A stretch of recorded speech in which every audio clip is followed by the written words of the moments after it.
Hi there, and welcome to the next segment here of Music Theory here on the churchcollective.com. And so last time we covered some real basics of the Nashville Number System, going through the song Our God. And today we're going to take a look at a chord chart called a song called Forever Rain. We're going to dive into that. Song has some chords that have a slash. You'll notice that in chord charts that say like G/C or G/B or C/E, and what those mean and how do you give a number to those chords. And so Forever Rain's a good one because there's two different instances. One is really consistent and the other one's really inconsistent, and so it's a good song to look at. So this song is in the key of C. Okay, now we're in C major, so our Roman numerals are going to be 1 is C, 2 is D, 3 is E, 4 is F, 5 is G, 6 is A, 7 is B, and 8 is C. Now the chords, 1 is C major, 2 is D minor, 3 is E minor, 4 is F major, 5 is G major, 6 is A minor, 7 is B diminished, and 8 is C major. Alright? So, let's take a look at this song. Now, right out of the gate, we start seeing those slash chords. In the verse, you've got C,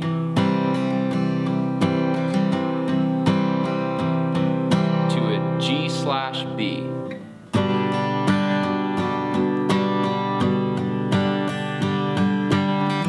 So you're probably wondering, well, what do we call that? It's a G/B, a G is 5, a B is 7. Do we call it a 5 or do we call it a 7? Now, each of these chords in a scale function in a certain way, okay? And so what we want to look for, and actually more than look for, is listen for, is how is the chord functioning? And you can kind of test that. So let's try this. Let's try playing, instead of a G/B, let's try playing a G. And then the second time we'll try playing a B diminished and see which one we like better. Which one sounds right. So here's C.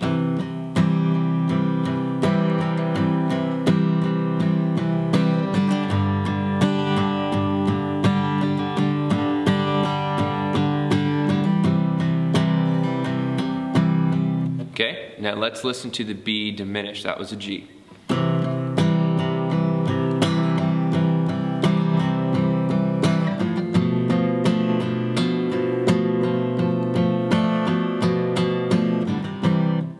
So it's pretty obvious which one sounds correct, and that is the G. Now G is 5, B diminished was 7, so we would identify that slash chord as a 5. Now, why the slash? Now, every chord is built on 3 notes in its basic function. So a G chord has G, B, and D. So we call, most of the time in slashes, it's really what's called an inversion of the original chord. So we said that a G is built on G, B, and D, right? So if it's a G/B and our root note is B, but we're playing a G chord underneath, really, it's called the inversion, the first inversion. So we're starting from the B instead of the G. It gives it a unique quality, okay? So that's what that slash is. Most of the time, slashes are inversions of chords. Now let's jump to the chorus. We're on many charts. I believe the second chord is a G/C, okay? Now we just said a G chord is G, B, and D. There's no C in the G chord. So we'll need to figure out, how do we identify that Roman numeral? So here's the chorus.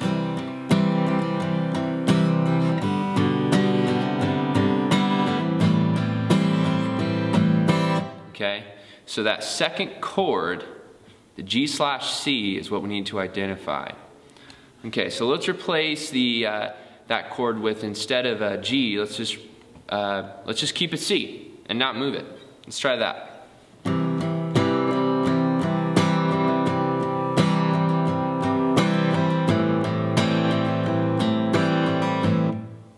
That sounded pretty decent.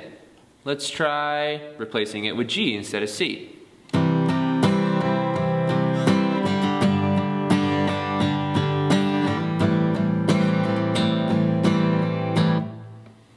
That didn't sound bad either. So in this case, really what the solution is is the writer is giving the chord a specific quality. He's not looking for necessarily a different Roman numeral like a 5 or a 7. So a G/C is essentially actually what's called a C major 7 add 9. Now this is what that sounds like. Okay, because the melody of that song goes from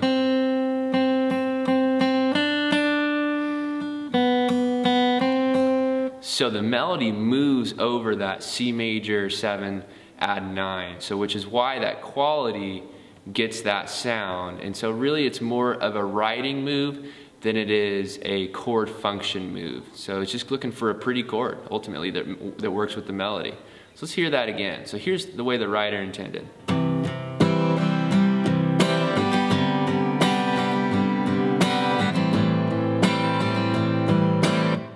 So that's the way the writer intended it. So that one is inconsistent with the first one, right? When we said slashers are most of the time inverted chords. So sometimes the writers break the rules, and that's good because they're using their creativity to create songs that we love to play and sing. So that's kind of a breakdown of some slash chords. And what we did with this song, again, we've provided the chord chart here on the churchcollective.com. If you're on YouTube, head below to click the link to head to the Church Collective, and you'll find a chord chart in 5 keys, C, D, E, G, and A, with the Roman numerals and associated chords, so you can start playing this chart with the Roman numerals for the Nashville Number System. All right, thanks for listening.